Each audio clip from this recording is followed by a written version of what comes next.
Abra sua Bíblia, Deuteronômio, capítulo 23, verso 1 e 2. Aquele a quem forem trilhados os testículos, ou cortado o membro viril do homem, não entrará na Assembleia do Senhor. 2. Nenhum bastardo entrará na Assembleia do Senhor, nem ainda a sua 10ª geração entrará nela. Diga comigo a palavra bastardo. Nós vamos falar sobre isso. Eu vou ler agora Hebreus capítulo 12. O culto de ceia, irmão. A mensagem é essa, a mensagem é a ceia. Assuntos referentes à ceia do Senhor. E a ceia do Senhor é um mistério. Paulo fala, né? Nem todos entendem o que é ceia. Eles entendem por fé. Só por fé. Porque é um mistério de Deus. Eu vou ler Hebreus 12, verso 4. Ora, na vossa luta contra o pecado, ainda não tendes resistido até ao sangue. Está esquecida a exortação que, como a filhos, discorre convosco. Filho meu, não menospreze a correção que vem do Senhor, nem desmaies quando por ele é repreendido ou reprovado. Que o Senhor corrija quem ama e açoita todo filho a quem recebe. É para a disciplina que perseverais, Deus vos trata como filhos. Pois que filho há que o pai não corrige? Mas se estáis sem correção de que todos se têm tornado participantes, logo sois bastardos e não filhos. Bastardo quer dizer filho não legítimo, pai ignorado, É um bastardo. Nem, além disso, tínhamos os nossos pais segundo a carne que nos corrigiam e os respeitávamos. Não havemos de estar em muito maior submissão ao Pai Celestial, e então viveremos, ou readquiriremos a vida eterna. Isso que ele quer dizer. Pois eles nos corrigiam por pouco tempo, segundo melhor lhes parecia. Deus, porém, nos disciplina para aproveitamento, a fim de sermos participantes da sua santidade. Toda disciplina com efeito, no momento não parece ser motivo de alegria, mas de tristeza. Mas depois, entretanto, produz fruto pacífico aos que têm sido por ela exercitados, frutos de justiça. Por isso, restabelecer as mãos descaídas e os joelhos trópicos, fracos, e fazer caminhos retos para os pés, para que não se extravie, e o que é manco antes seja curado. Deus abençoe. Nós conhecemos, irmão, que a Bíblia nos fala que Deus, quando criou Adão, teve 2 filhos, Abel e Caim. O Abel foi morto, Caim matou Abel. No lugar de Abel nasceu Sete. Então temos a linha de Caim e a linha de Sete. Uma representa o mal, que é Caim, e outra representa o Adão, representa o bem.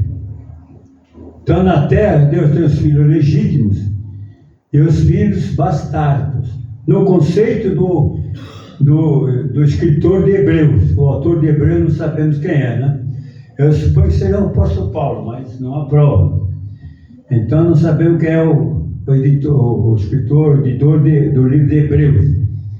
Mas segundo o livro de Hebreus, ou esse escritor, Deus tem 2 tipos de filho. O legítimo, que obedece a Deus, e o não legítimo, a quem, segundo o livro, Deus considera bastardo, segundo o livro de Hebreus, o conceito desse livro, ou desse escritor. Então, a igreja tem os filhos legítimos de Deus e tem os bastardos. Qual é a diferença? O bastardo não obedece a Deus, só faz o que quer. Eu conheço pessoas, várias pessoas. O que ele quer, ele faz. Mas se ele não quer, ele não faz. Ele é dono dele, não tem Deus, não tem igreja, não tem... Eu acho que o poder político eu respeito, você não vai para a cadeia, né? Mas pode dar na cabeça, ele é Deus dele mesmo. Ele é crente. A Bíblia fala que o diabo é crente. Tiago não fala isso? Tu crê em Deus, faz bem. O diabo também crê mais do que nós, irmão. Só que não obedece. E, né, ele quer tomar o trono de Deus, é rebelde. Mas ele sabe que Deus existe. Tanto ele quer tomar o trono dele. A Bíblia fala que Deus aceita com o filho quem obedece. Vocês não oram o Pai Nosso? Pai Nosso, nós oramos, seja feita a tua vontade na terra, como ela é feita no céu. A vontade de Deus tem que ser feita aqui na terra, através do nosso corpo, quem quiser. Eu espero que ninguém se ofenda, se machuque com essa mensagem, que pode machucar alguém, né? Alguém pode não aceitar. O que eu estou falando é só Bíblia. Eu não saio fora da Bíblia. A Bíblia é o nosso livro, né? Magno, de Deus, né? Escrito pelo dedo de Deus, palavra de Deus. Então, se não aceitar a obediência, e não é naquilo que a gente quer, naquilo que Deus quer. Obedecer naquilo que a gente quer é normal, né? Mas obedecer naquilo que você não quer, mas Deus quer. Aí é o X da questão. Quem está disposto, está. Quem não está, não é obrigado também. Deus não obriga ninguém a obedecer. Cada um tem liberdade de viver a sua vida. Ou temos ceia. A ceia, irmão, né? A Bíblia fala que quem toma ceia deve tomar em condições de Santa Ceia. Que Deus não tenha por inocente quem participa da ceia sem entender o que é a ceia. Sem compreender o mistério da ceia. Por isso a gente a tomar ceia deve se examinar, diz a palavra, né? E tome a ceia. E se é ceia, a mensagem é da Santa Ceia. O termo, irmão, de bastardo, filho não legítimo e filho legítimo, necessitaria um seminário para explicar isso, um mistério. Um seminário, aprofundar esse estudo. Mas muito longe, né? Com a graça de Deus. Mas o que eu posso dizer, para não ficar essa mensagem, eu vou ler, como está em Hebreus, vou ler o capítulo 5, alguns versículos só, para entender melhor. Vamos voltar no 5. Vou ler a partir do versículo 5. Assim também Cristo, a si mesmo se glorificou, para se tornar sumo sacerdote, mas glorificou aquele que lhe disse: Tu és meu filho, e hoje te gerei. Como em outro lugar também disse: Tu és sacerdote para sempre, segundo a ordem de Melquisedeque. Ele, preste atenção, ele, Jesus, nos dias da sua carne, tendo oferecido com forte clamor e lágrimas, orações e súplicas a quem eu podia livrar da morte, e tendo sido reouvido por causa da sua piedade. Versos 8. Embora sendo filho, aprendeu a obediência pelas coisas que sofreu. E tendo sido aperfeiçoado, tornou-se o autor da salvação eterna para todos que lhe obedecem. Então Jesus, embora sendo filho, ele é filho, mas é servo de Deus. Filho, mas é servo. Todos querem ser filho. Agora todo mundo é filho de Deus, né? Antes era criatura. Agora são todos filhos de Deus. Seja lá legítimo ou bastardo, mas é filho. Mas, irmão, quem quer obedecer? Quem aceita Deus como Senhor, Jesus como Senhor, está na Bíblia, Ele é Senhor. Ele manda em nós. Eu não mando em mim. Você não manda em você. Deus manda em nós. Ele nos criou. A prova disso, irmão, está, eu vou citar logo mais o livro de Jó. Mas, irmão, Jesus, quando esteve entre nós, se eu prolongar demais essa mensagem, como profeta, ele curou todo tipo de enfermidade. Como profeta. Ele não era conhecido como Salvador do mundo ainda. Pelo judaísmo, ele era aceito como profeta. João Batista veio como profeta e Jesus seguiu a linha, né? João Batista apresentou Jesus ao mundo e Jesus seguiu a continuação da linha, profeta. Como profeta, ele exerceu todo tipo de cura. Para se curar, ele não precisa ser salvo, não precisa ter morrido na cruz. A cura é por fé. Você mereça, não mereça, você crendo em Deus, acontece a cura. Os milagres por fé. Foi fé em Deus. Agora, salvação não é a fé bíblica, é a fé cristã. Só Jesus salva. Muita gente está morrendo crendo em Deus sem salvação. Muita gente está morrendo sem salvação da alma, porque crê em Deus. E não basta crer em Deus, precisa crer em Deus. Mas Deus, para nos salvar, se fez carne na pessoa de Jesus como filho. E como filho, Ele mesmo sofreu o castigo da nossa paz. Ele pagou nossos pecados. Então a salvação é pela fé em Jesus Cristo. Sem Jesus, sem salvação da alma. Pode ser abençoado, pode ser curado, pode ser rico, pode ser pobre, pode ser o que quiser. Mas para entrar no céu, Jesus falou: eu sou a porta. Não falou: eu sou a porta? Para entrar no céu tem uma porta. Para entrar no céu tem uma chave, compreende? Sem chave você não abre a porta. E sem a porta você não entra. Então tem a chave e tem a porta. E Jesus é a porta. Eu não vou prolongar demais a mensagem, que a mensagem olha muito, porque é uma mensagem revelada por Deus, não é pelo homem, irmão.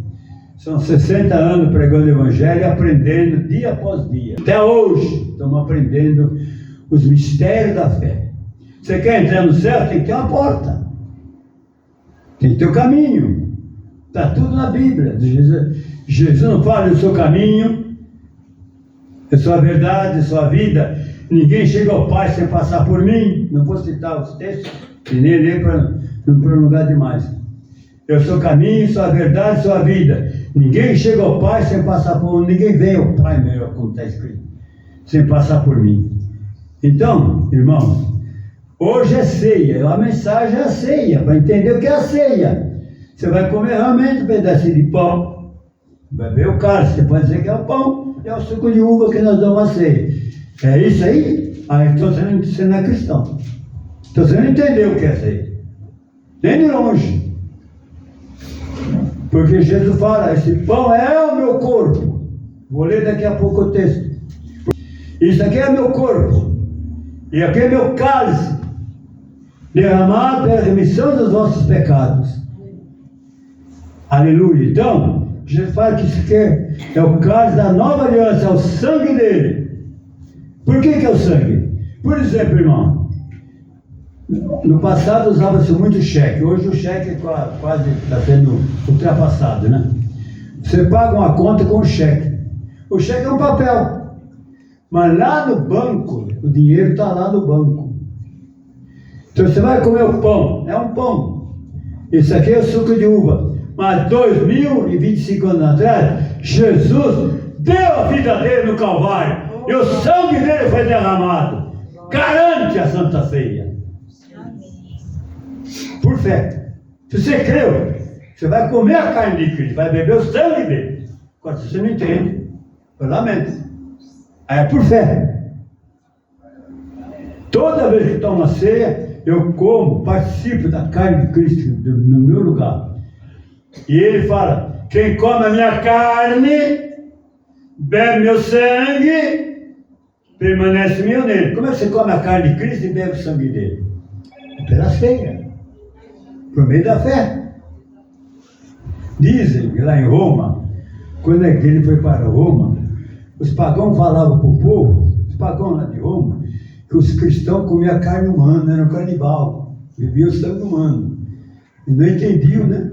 Não entendiam. Não, os cristãos tomavam a ceia. Então os profanos, lá, os católicos, não era católico ainda, os romanos, né? Falavam: não, os crentes bebem sangue humano. Por quê? Para eles estavam bebendo sangue, beber que disse que bebia sangue, comia carne. Então, irmão, você come a carne de Cristo na representação do pão e do suco. Mas há 2025 anos atrás, né, estamos em 2025, Jesus foi lá naquele Calvário e tomou seu lugar. O meu lugar. E eu não posso falar que eu choro. Quando eu entro para falar da cruz, eu choro. Eu não consigo falar e chorar. Não consigo. Saber que alguém foi morrer no meu lugar. Nessa hora eu estou comendo o corpo de Cristo, bebendo sangue, estou aceitando. Sei esse mistério que o mundo estão perdendo os cristãos. Estou percebendo que hoje em dia alguns cristãos estão saindo para fazer festa. Só festa. De repente a igreja vai virar salão de festa, não mais igreja. Quando é diferente, né? Mas não vou entrar nesse detalhe aí. Você entendeu o que é ceia, irmão? Se você vai comer só o pão, vai beber o cálice, você não tem comunhão com Deus. Cadê a comunhão então? Aleluia, Jesus. Em absoluto. Representação. É como o cheque.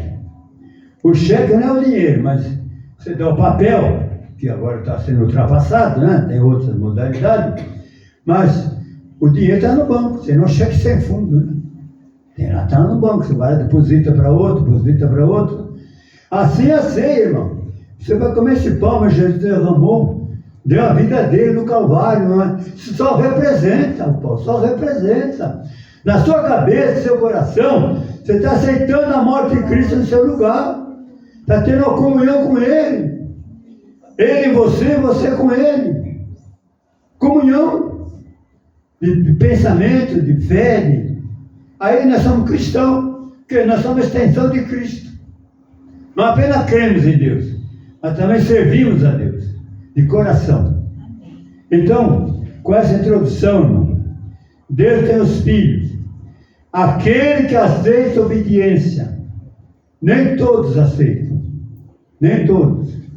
Aquele que obedece, e obedece agora, através do corpo.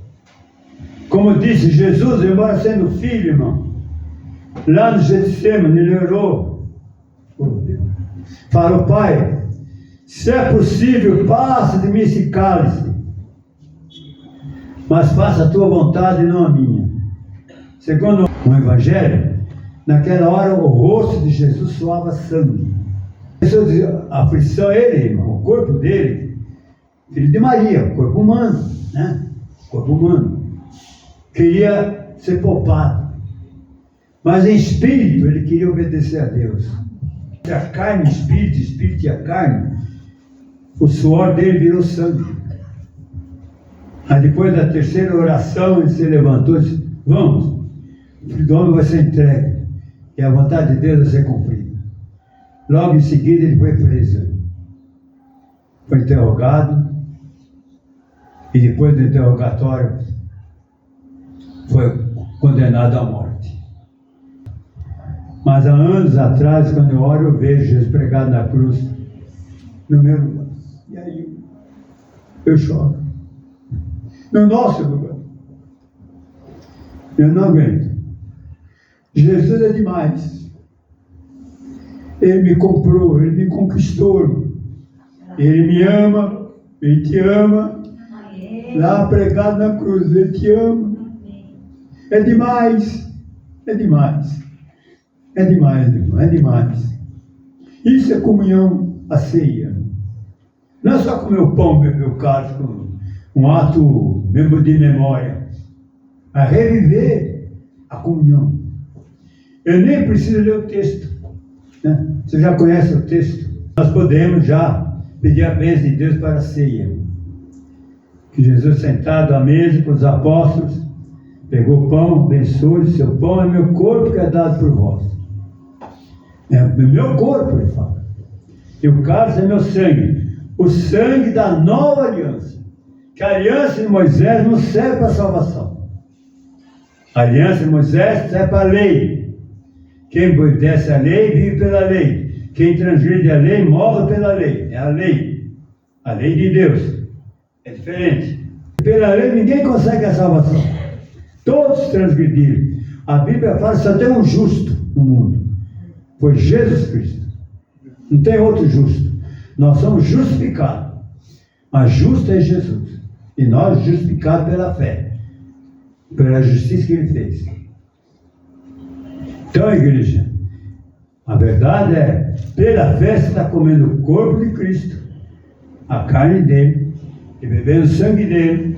Como Ele fala, repito, quem come a minha carne pela fé, representado no pão, e bebe meu sangue pela fé, representado no vinho, no suco de uva, como quer que seja, permanece em mim e eu nele. Um ato de comunhão por fé. Se não crer, tudo bem. Só vale para quem crê. Esse é um mistério. E a pessoa sente no coração. Sente-se perdoado, sente-se justificado, recebe paz, não tem medo do fim do mundo, confia em Deus, vive tranquilo, vive de confiança, descansa no Senhor, mesmo estando nesse mundo, pela fé. Porque alguém disse, irmão, que ele já foi salvo, é salvo e vai ser salvo. E está certo. Fomos salvos do pecado de Adão. Fomos perdoados. Pagou nossos pecados. Estamos salvos por fé. Ainda não entramos na salvação.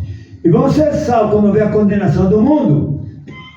Aí nós vamos receber a nossa glória. Quem é crente.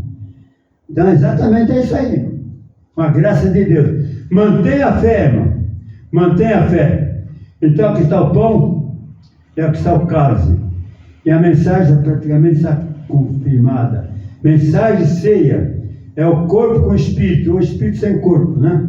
Então a mensagem é ceia, é um corpo só, né? Uma coisa é a outra coisa, a mensagem mais a ceia. Vamos dobrar o joelho e pedir a bênção de Deus? Ora com o Senhor Jesus. Vou agora tomar parte na comunhão do teu corpo e do teu sangue. Sei que não mereça, porque me ama. Eu ouvi a tua palavra, já estou arrependido, Senhor. E agora, Senhor, abençoa a ceia, para realmente termos comunhão contigo mesmo. Então a Bíblia diz que ao tomar a ceia, cada um se examine e tome a ceia. Temos um momento de silêncio. Senhor Jesus, mas esta vez estamos aos pés do Calvário. Ouvimos a tua palavra, Senhor, e aceitamos a tua morte no lugar de nós. Tu está no nosso lugar naquela cruz. E nós cremos.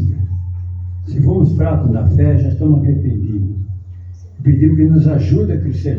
E agora abençoa a ceia, Pai. O pão que é o teu corpo. E o cálice que é o teu sangue. Que nós abençoamos em nome do Pai. Em nome do Filho e do Espírito Santo de Deus. Cristo Jesus abençoa. Para a glória do seu nome. Diga todos, irmãos, glória a Deus. Amém, Jesus. Aleluia. Graças a Deus.